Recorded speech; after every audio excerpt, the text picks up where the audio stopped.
¿Recuerdan que hace unos días les hice un unboxing sobre este subwoofer que vamos a estar probando en el canal?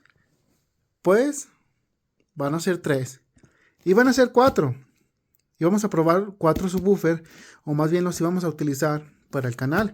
Solo que tuve unos problemillas con el cuarto, que lo encargué en línea y la verdad, pues me vino en muy mal estado. Ahí les voy a estar subiendo el video del subwoofer, que mejor lo regresé.